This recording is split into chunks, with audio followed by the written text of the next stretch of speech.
There's a saying out there in the world that says you're the average of the 5 people you hang around with. And some of you understand this, you know this, you don't argue this at all. This is honestly not that disputed. But you still hang out with losers. And you still hang out with people that are not successful. And you still continue to place your time with people that offer you no value whatsoever. In fact, a lot of them are parasitic. They take value from you. But you rationalize this and you say, well, I've known them for so long and I don't really have any friends. And look, first and foremost, let me get into these points. Knowing someone for a long period of time doesn't necessarily mean that they're better for you or that they're good for you. It does talk about tenure. It does talk about how, they've been around and they're in proximity, which is very important to understand. But I've known people since high school.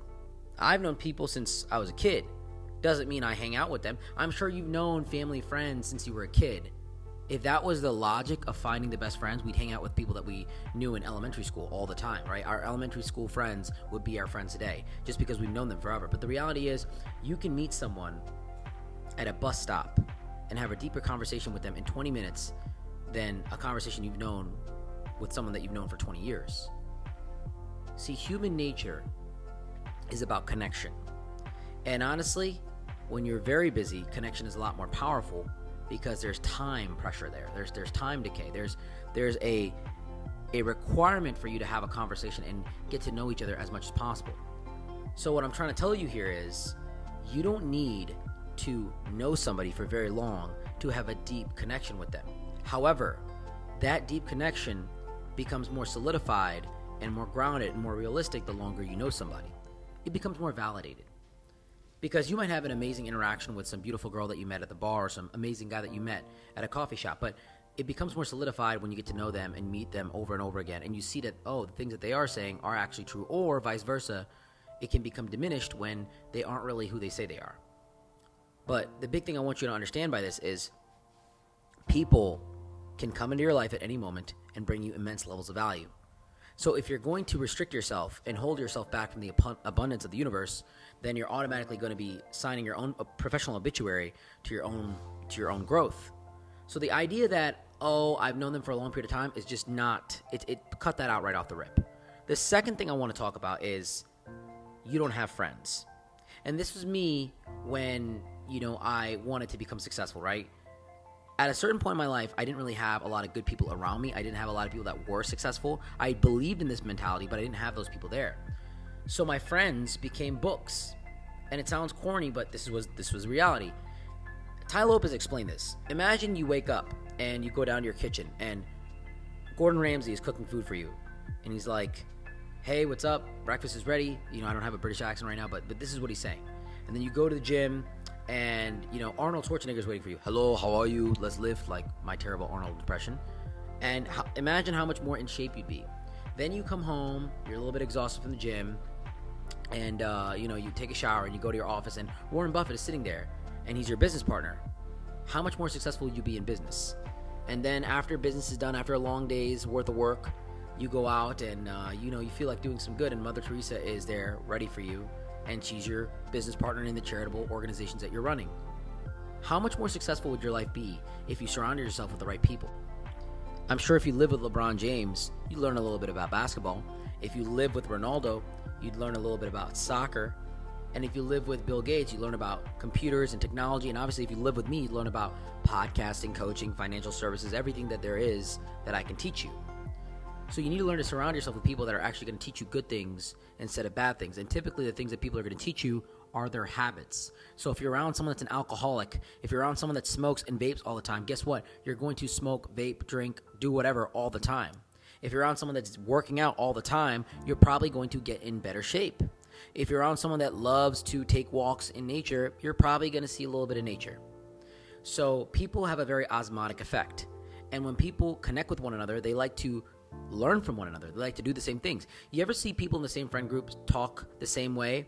They have the same lingo. They have the same slang because people like to form identities with those that they hang out with. So you have to learn that you need to surround yourself with people that are good. And if you don't have any friends, books will become your friend because all these people I've mentioned have written books, 5, 7 bucks. And most of you have not read them. Most of you have not looked at them, but you'll still watch the Netflix show, and you'll still go on social media and watch stuff that makes absolutely no sense for your mind. And some of you will rationalize that, oh, I'm learning from social media. No, you're not. You're being programmed by it. You have to be intentional with the things that you're watching on social media. When I go on social media and I'm listening to a podcast, I'm very intentional about what I'm listening to, and I don't really try to really get distracted by it. I go in there, listen to it. I don't check text messages. I don't do that. I use my phone like a very double-edged sword device. I don't have notifications on for my calls or my text messages. I check my phone periodically to make sure that I'm, receiving that. And I kind of look at my phone if I need to here and there to see if I'm missing a call, especially when I'm in meetings. But the thing is, if you don't have friends, you need to get books, and you need those books to be your friends. It's almost like having a one-way conversation with those people. And then the way I would talk back to them is almost journaling. I would journal what I learned from the book. Sounds corny, sounds lame, but hey, it made me very successful today. It made me millions today. I'm glad I had those friends as books. And even though some of those people that wrote those books are not around anymore, it's very powerful to say that I've had a conversation with them. It's very powerful that in my own delusional reality, I've interacted with them because I've read their words and I've read things that they've said that they put out there for the world. So books can be your friends. The last thing I want to talk about, and this is really where a lot of people stand, is you have friends and they aren't really bad. They're not bad people. They're good. They're there for you, but they just aren't having this levels of success that you want to emulate in your life. And this is one of the hardest things to do, and it's something that you have to really come to terms with. If you want to get those levels of success in your life, you have to learn to cut people off, not necessarily entirely, but to more so give yourself distance from these people. I'll tell you a story. When I used to be someone that worked in the nightclub, I was a bar back, I was a nightclub promoter, whatever it is, we would always just go out and party with the regulars at the bar. And this was good for us because theoretically, as we built the relationship with them, we would get tipped out by them. We would bring them more to the organization. The organization would make money. Even on my off days, I was hanging out with VIPs from the bar. And these were people that were very successful. They made a lot of money. They spent thousands of dollars on liquor bottles, so obviously they had money to blow and they had, businesses that they ran. And I thought that I was learning something from these people and growing with these people because, wow, this is someone that's successful. These 5 people that I'm hanging around are making a lot of money. How could I be, unsuccessful? But the problem was I was operating in the wrong frame. I was operating from the frame of someone that was trying to grow the nightclub, and all we did all day was drink and party and relax, and then they would go about their work, and then I would go about my schooling, and that's how it kind of went. When I got into financial services in my business, I realized something. I realized that this is not the way to build a business. And I had to stop hanging out with those VIPs from the bar who are very successful, who are very kind, who genuinely cared about me. Until this day, I still maintain relationships with them. But I had to distance myself because I said, hey, look, I have to immerse myself into this world of insurance and financial services, and that's the only way I'm going to grow very aggressively in this career. And it was painful for me to distance myself from people that I considered friends, that I considered very close to who I was, but I needed to do that for my own growth.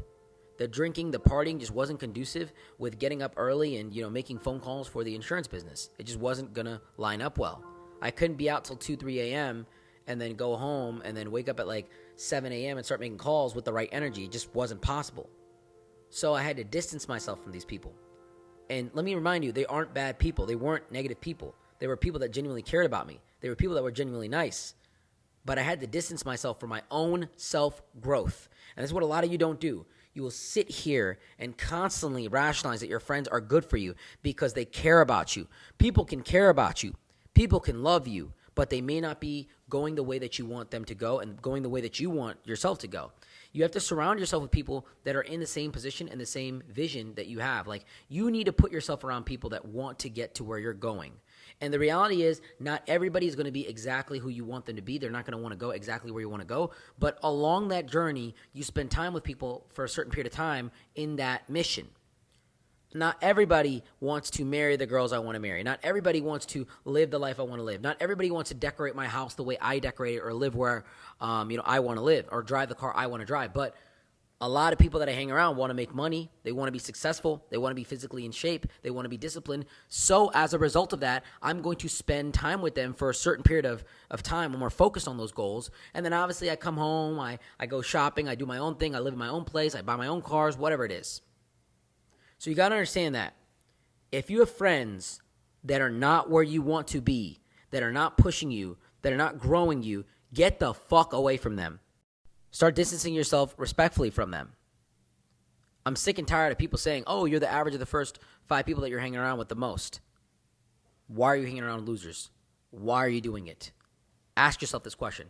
And if you guys haven't done so, check out our podcast, leave us a review, hit that bell notification to stay subscribed to all of our YouTube videos that we're putting out here. Definitely check out my personal YouTube channel too. It's Sumed Basani. I'm throwing out a lot of vlogs in my day-to-day life there. I appreciate you guys for spending a little bit of time here with me today. Thank you so much for taking your schedule and aligning it with mine.